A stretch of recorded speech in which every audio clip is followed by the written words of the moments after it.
warahmatullahi wabarakatuh.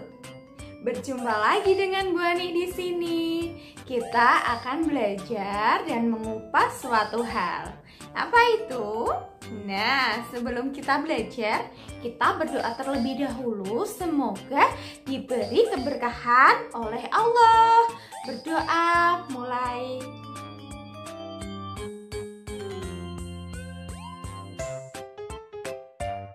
Anak-anak, kita akan belajar IPA ya pada KD 3.7, yaitu menerapkan sifat-sifat cahaya dan keterkaitannya dengan indera penglihatan manusia. Nah, ada yang berbeda dengan Bu Guru di sini. Apa ya? Ya, Bu Guru memakai alat optik. Alat ini disebut kacamata. Nah, apa itu alat optik? Alat optik merupakan alat yang memanfaatkan sifat-sifat cahaya. Nah, kita pelajari satu persatu alat optik ya. Alat optik yang pertama adalah lup atau kaca pembesar. Alat optik yang kedua adalah kacamata. Dan alat optik yang ketiga yang akan kita pelajari adalah mikroskop. Selain lup, kacamata, dan mikroskop, ada alat-alat optik lainnya, yaitu teleskop, periskop, dan masih banyak lagi.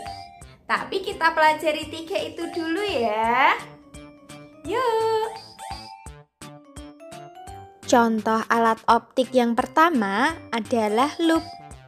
Lup terbuat dari sebuah lensa cembung. Lup dapat membantu kita melihat benda-benda berukuran kecil, misalnya tulisan di buku. Akan tetapi, perbesaran yang dilakukan lup terbatas. Dalam memperbesar suatu benda, lup menerapkan salah satu sifat cahaya, yaitu dapat dibiaskan. Contoh alat optik yang kedua adalah kacamata. Kacamata terbuat dari lensa cekung atau cembung. Salah satu sifat lensa adalah dapat membelokkan cahaya. Cahaya dari luar menembus lensa yang bening, lalu dibelokkan ke retina mata sehingga kita dapat melihat benda yang lebih jelas. Contoh alat optik yang ketiga adalah mikroskop. Mikroskop adalah alat yang digunakan untuk melihat benda-benda kecil, misalnya bakteri dan jamur. Mikroskop dapat memperbesar bayangan sampai 100 kali sehingga kita dapat melihat benda yang kecil dengan jelas.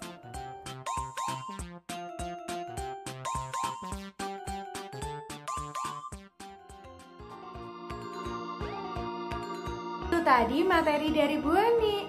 Lain kali insya Allah kita bertemu kembali di materi selanjutnya. Jaga kesehatan dan istirahat yang cukup.